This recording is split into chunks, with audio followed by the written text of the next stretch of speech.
दोस्तों नमस्कार, मैं आशीष कुमार बाबुल, जिला अध्यक्ष राष्ट्रवादी जनलोक पार्टी सत्त मधेपुरा। दोस्तों, युवाओं की आवाज़ में आज बात करेंगे स्वास्थ्य के विषय में।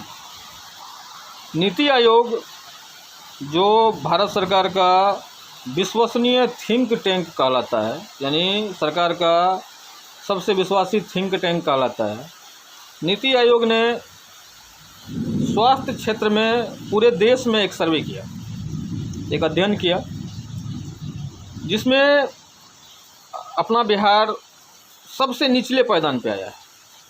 नीति आयोग के अध्ययन में ये खुल के आया है कि बिहार में जिला अस्पताल 1 लाख के आबादी पे सिर्फ 6 बेड हैं। 1 लाख के आबादी पे सिर्फ 6 बेड हैं, जो बहुत ही दुखद है।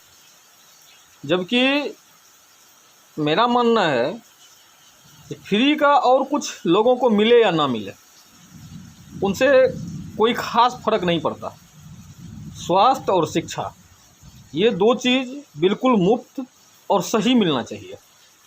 ऐसा भी नहीं कि शिक्षा फ्री है तो सरकारी स्कूल में पढ़ाई ही नहीं है। जो गरीब भी है वो भी चाहता है कि अपने बच्चे को भूखे पेट रह के कहीं प्राइवेट स्कूल में पढ़ाने का, क्या ये उनका मजबूरी होता है। अगर गवर्नमेंट स्कूल का शिक्षा बढ़िया हो तो कोई भी गार्जियन प्राइवेट स्कूल की तरफ नाजायज़ पैसा खर्चा करने के लिए नहीं जाएगा। ठीक वही स्थिति है स्वास्थ्य क्षेत्र का। तो जैसे कि मैंने बताया आपको, नीति आयोग के अध्ययन में ये खुल के आया है कि बिहार में जिला अस्पताल के प्रत्येक 1 लाख की आबादी पे 6 बेड हैं, तो बहुत गंभीर है।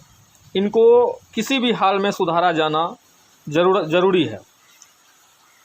हालांकि बिहार सरकार का जो भवन निर्माण मंत्री हैं माननीय अशोक चौधरी जी, वो इन चीज़ों से इत्तेफाक नहीं रखते हैं। उनका कहना है जो मैं नीति आयोग को नहीं मानता हूँ, नीति आयोग क्या बोला नहीं बोला वो नहीं मानता हूँ। तो मैं उनको भी कहना चाहूँगा, चौधरी साहब, गवर्नमेंट बीजेपी के साथ आप बिहार में सरकार चला रहे हैं, एनडीए का गठबंधन में आप सरकार चला रहे हैं, और जब उनको आप नहीं मानते हैं तो उनसे अलग हो जाइए। क्या उनके साथ लगे हुए हैं? जब नीति आयोग को आप नहीं मानते हैं तो आप किसको मानते हैं? आप जो लिखाने पढ़ी, हम जो बोले वो सही, आप जो बोल दिए वो खतियान है। आपने बोले स्वास्थ्य भवन निर्माण मंत्री अशोक चौधरी जी ने बोला आज हमने बहुत सुधार किया। पहले क्या था वो देखिए।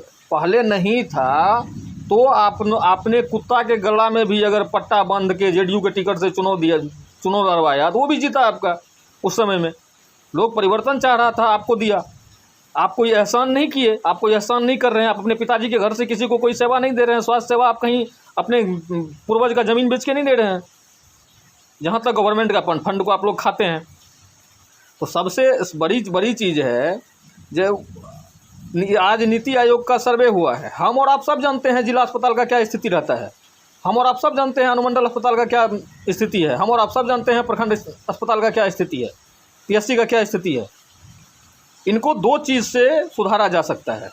सबसे पहला तो बिहार सरकार को इस चीज़ पे ध्यान देना चाहिए, जो भी गवर्नमेंट डॉक्टर हैं, जिसका कि जो गवर्नमेंट किसी हॉस्पिटल में डॉक्टर हैं, उसका प्रैक्टिस बंद होना चाहिए। अगर वो कहीं अपना निजी क्लिनिक खोला हुआ है, हॉस्पिटल खोला हुआ है, सबसे पहले उसके ऊपर ब्रेक लगना चाहिए। और वो जब ब्रेक लगेगा तो वो अपना समय हॉस्पिटल में देगा। जब डॉक्टर समय देगा तो धीरे धीरे परिवर्तन ऑटोमेटिक आएगा। और इस तरह से आरोप प्रत्यारोप से कुछ होने वाला नहीं है। शिक्षा और स्वास्थ्य, ये 2 चीज़ देश की, राज्य की जनता को चाहिए। आज एक छोटा सा प्रॉब्लम में आप किसी पीएचसी में चले जाइए तो वहाँ आपका उपचार 2-4-10 मिनट होगा, जब तक कि आपको रेफर वहाँ से नहीं किया जाता है। और सबसे पहला बात तो लोग पीएचसी जाना ही नहीं चाहता है। जो गरीब भी है वो सूद ब्याज पे पैसा उठा के वो भी चाहता है कि हम कहीं प्राइवेट जगह पे जाएं। कोई नहीं चाहता कि हम पीएचसी जाएं, कोई नहीं चाहता हम जिला अस्पताल जाएं। आखिर ऐसा स्थिति क्यों है? इसको हर हाल में सुधारा जाना चाहिए। नीति आयोग ने जो रिपोर्ट दिया है, इसको हर हाल में सुधारा जाना चाहिए। वही है जो बिहार सरकार का 36 जिला अस्पताल, इनमें से मानक के अनुसार 3 अस्पताल ही है। 36 अस्पताल बिहार में जिला अस्पताल है, उनमें से सिर्फ 3 अस्पताल है जो मानक के हिसाब से सही है। जबकि IPSHS का मानक कहता है 100 बेड के अस्पताल में 100 बेड के अस्पताल में 29 डॉक्टर होना चाहिए, 45 स्टाफ नर्स होना चाहिए। ये हर हाल में होना चाहिए। 31 पैरामेडिकल स्टाफ होना चाहिए, लेकिन यहाँ है क्या? आप जाइए पीएससी, आप जाइए जिला अस्पताल, कहीं कोई सुविधा नहीं है। इसको हर हाल में दुरुस्त करना चाहिए। गरीबों को सबसे ज़्यादा अगर लूटा जाता है तो स्वास्थ्य क्षेत्र में ही लूटा जाता है। जो करोड़ों लगा के प्राइवेट हॉस्पिटल खोल के बैठा हुआ है, वो समाज सेवा करने के लिए नहीं बैठा है, वो लूटने के लिए बैठा है, वो खून चूसने के लिए बैठा है। तो इस पर सरकार को गंभीर रूप से ध्यान देना अति आवश्यक है। दोस्तों धन्यवाद।